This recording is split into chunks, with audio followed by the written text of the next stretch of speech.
Selama lebih dari 3 dekade, Indonesia hidup di bawah satu rezim, Orde Baru. Masa yang dipimpin oleh Soeharto, penuh janji pembangunan dan stabilitas.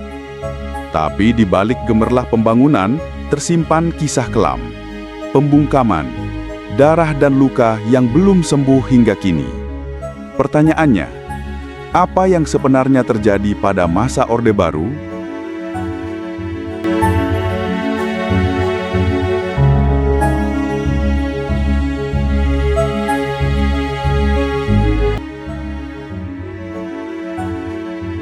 Tahun 1965, Indonesia diguncang peristiwa berdarah, G30S.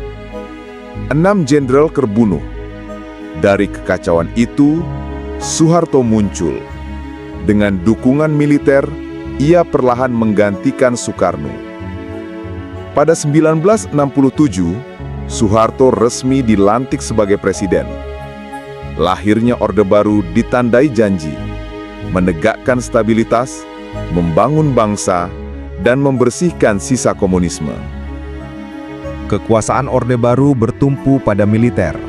Konsep Dwi Fungsi ABRI membuat tentara hadir bukan hanya di medan perang, tapi juga di panggung politik dan pemerintahan. PKI dibasmi, jutaan orang ditahan atau diawasi. Partai politik dipersempit menjadi 3, Golkar, PPP, dan PDI. Media dikontrol, kritik dibungkam, stabilitas ditegakkan, tapi dengan rasa takut.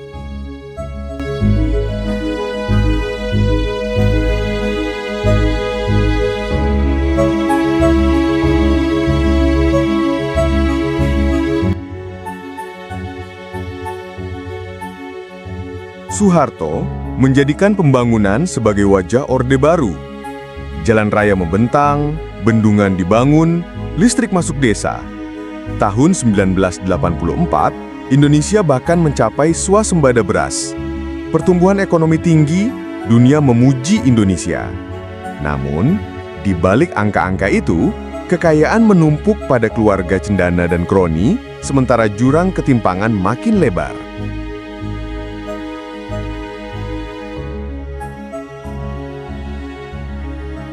Pembangunan itu dibayar dengan represi. 1965 hingga 1966, ratusan ribu orang tewas dalam pembantaian anti-komunis. Di Timur-Timur, Aceh, dan Papua, operasi militer meninggalkan trauma panjang. Aktivis diculik, intelektual dibungkam. Buku-buku dilarang, film disensor, suara berbeda dianggap musuh negara. Orde Baru bukan hanya tentang stabilitas, tapi juga tentang diam yang dipaksakan. Bagi rakyat biasa, Orde Baru adalah paradoks. Di televisi, pembangunan dipamerkan, sawah hijau, gedung tinggi, peresmian jalan tol. Tapi di rumah, orang tua berbisik, jangan bicara politik. Kritik bisa berarti hilangnya pekerjaan atau kebebasan.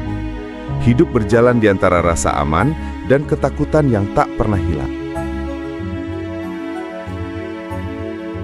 Tahun 1997, badai krisis moneter Asia mengguncang Indonesia.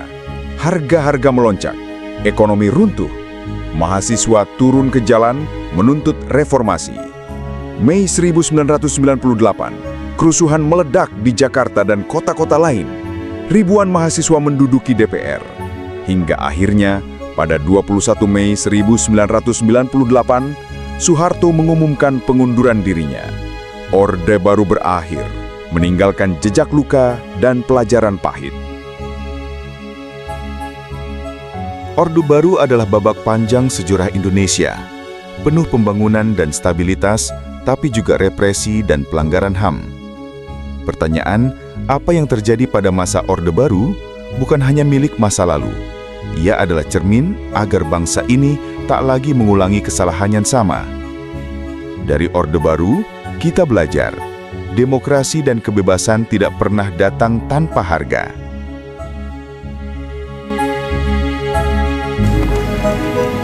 Saya dengan ini menyatakan bahwa saya tidak akan bersedia lagi untuk dicalonkan sebagai presiden.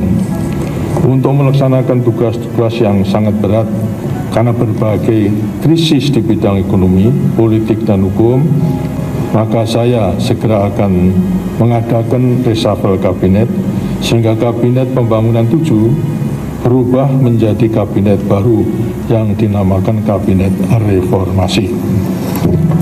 Kesempatan ini saya gunakan untuk menyampaikan duka cita yang sedalam-dalamnya kepada korban-korban peristiwa dan korban-korban kerusuhan yang terjadi.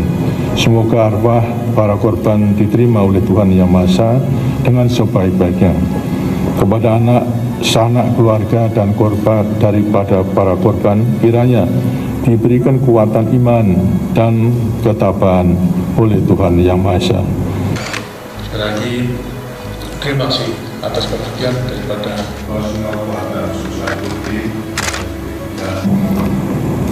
Saya juga pendirian untuk tidak menjadi presiden. Saya bertekad ngaman dito. Dalam arti saya akan mendekatkan diri dengan Tuhan, kemudian mengasuh anak-anak dengan sebaik-baiknya supaya menjadi warga negara yang baik. Kepada masyarakat, saya akan memberikan nasihat kepada negara dengan sendirinya, tuturi handayani, menggunakan segala apa yang kita miliki untuk membantu dan negara tersebut.